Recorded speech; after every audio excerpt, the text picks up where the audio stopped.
Argentina আর ইংল্যান্ডের match প্রায় 20 বছর পরে তাদের সাথে মুখোমুখি হবে আর্জেন্টিনা ভার্সেস ইংল্যান্ড, তাও আবার ওয়ার্ল্ড কাপের সেমিফাইনাল ম্যাচও।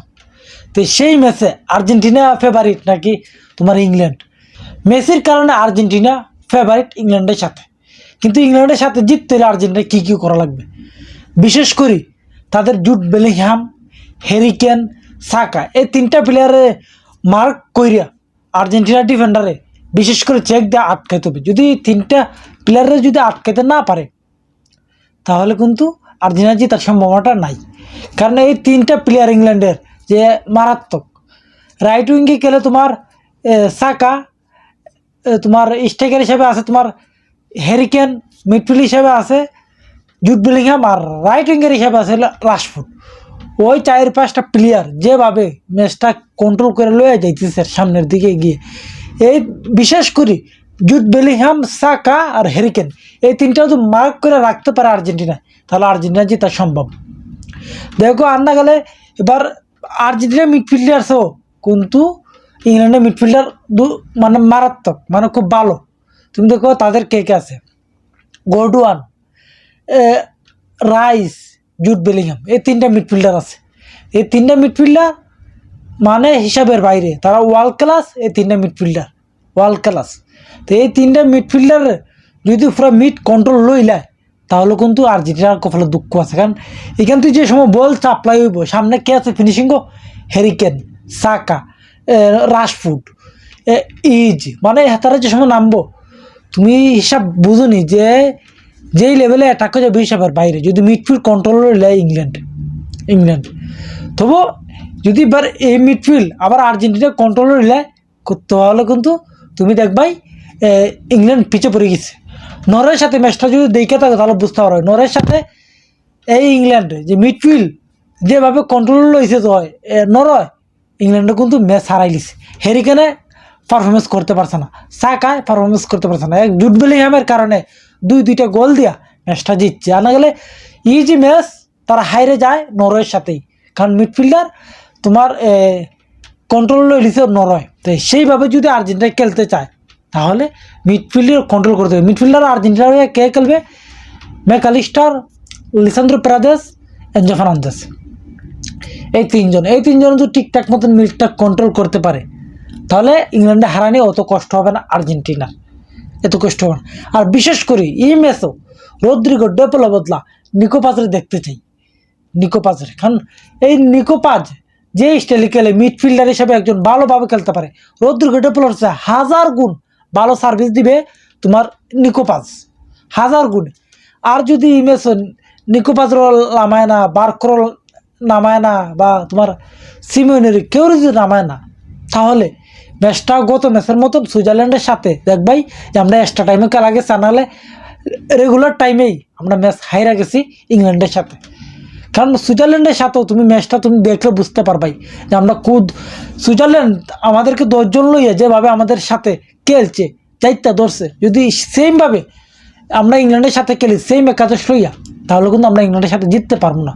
তো আমাদের জিততে গেলে বিশেষ করে মিডফিল্ডারও একটা পরিবর্তন আনা লাগে, আর একটা উইঙ্গার যদি নামায় তাহলে সবচেয়ে বেটার।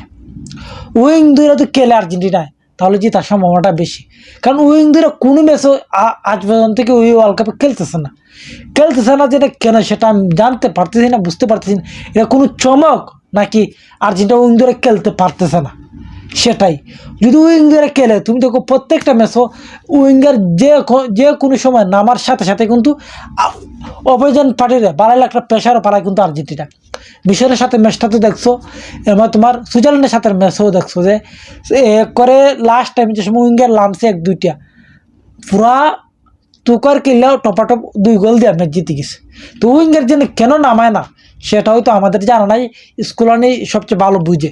কিন্তু আমরা যদি জিততে হয় আর্জেন্টিনা তাহলে ইংল্যান্ডের সাথে উইঙ্গার লামাই লাগবে। কারণ ইংল্যান্ডের যে ডিফেন্ডার খুবই শক্তিশালী ডিফেন্ডার, কিন্তু যত তাই কোনা কেন তারা ওয়ার্ল্ড ক্লাস ডিফেন্ডার সকল আছে তাদের, রাইট ব্যাক কো, ফুল ব্যাক কো, সেন্টার ব্যাক কো, মানে সবই তারা ওয়ার্ল্ড ক্লাস আছে কিন্তু তোমার ইংল্যান্ডে। তো তবে এখানে একটা জিনিস আছে, ইংল্যান্ডের সাথে সবচেয়ে ভালো করার সম্ভাবনা আছে কোতিরুমরু, তোমার এনজো ফার্নান্দেজ আর হলো ইমি মার্টিনেস, এই 3টা প্লেয়ার আর হলো ম্যাকালিস্টার, এই 4টা প্লেয়ার সবচেয়ে ভালো করার সম্ভাবনা আছে ইংল্যান্ডের সাথে। কারণ ইংল্যান্ডের প্রত্যেকটা প্লেয়ারের সাথে আর্জেন্টিনার এই 4টা প্লেয়ার আর হলো লিসান্দ্রো মার্টিনেস, এই 5টা প্লেয়ার এই ইংল্যান্ডের প্লেয়ারদের সাথে খেললে অভ্যস্ত। এই সাকা কেমনি শট নিবে বা হ্যারিকেনে কীভাবে শট নিবে সেটা কিন্তু ট্যাকেল করার মতন আর্জেন্টিনার যে ডিফেন্সের মধ্যে 2টা ডিফেন্স আছে, কুতুরিমুরু, লিসান্দ্রো মার্টিনেস, এই 2জনেই ইংল্যান্ডের প্লেয়ারকে দেখবাই আটকাই দিয়ে দিচ্ছে। কারণ ইংলিশ প্রিমিয়ার লিগও তারা খেলে, প্রত্যেকটা প্লেয়ারকে তারা জানা আছে কম বেশ যে কোন প্লেয়ারটা কোন স্টাইলে খেলে, সেই কারণে একটা অ্যাডভান্স পাইব আর্জেন্টিনা। যদি আর্জেন্টিনা সত্যি জিততেই চায় তাহলে উইং ধরে খেলতে হবে।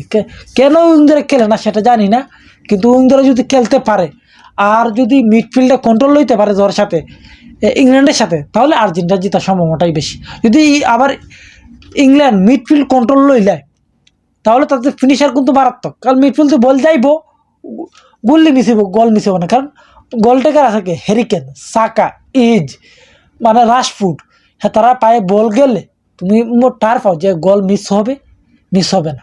গুল্লি মিস হইতে পারে, তাদের পায়ের থেকে গোল মিস হওয়ার সম্ভাবনাটা নাই। কারণ তারা প্রত্যেকটা ম্যাচই তারা ভালো করে আইতেছে। আর একটা জিনিস আর্জেন্টিনা আর ইংল্যান্ডের মধ্যে সবচেয়ে মিল কি হলো, আর্জেন্টিনাও প্রত্যেকটা ম্যাচও মানে হারতে দিচ্ছে, সাফার করে আইতেছে। ইংল্যান্ডও প্রত্যেকটা ম্যাচও সাফার করে আইতেছে, মানে প্রত্যেকটা ম্যাচে তারা ওই তো ড্র করে আর না গেলে লাস্ট মোমেন্ট বা এক্সট্রা টাইমে ম্যাচ জিত। সেম আর্জেন্টিনাও 2টা টিমই খুব সাফার করে আইতেছে। এখন দেখার বাকি যে আর্জেন্টিনা না ইংল্যান্ড কে যায় ফাইনালে, সেটা আমাদের দেখার বিষয়। আর আজকের এই ম্যাচ জিতে কে যাইবে ফাইনালে, আর্জেন্টিনা নাকি ইংল্যান্ড, সেটা আপনারা সবাই কমেন্টে বলে যান।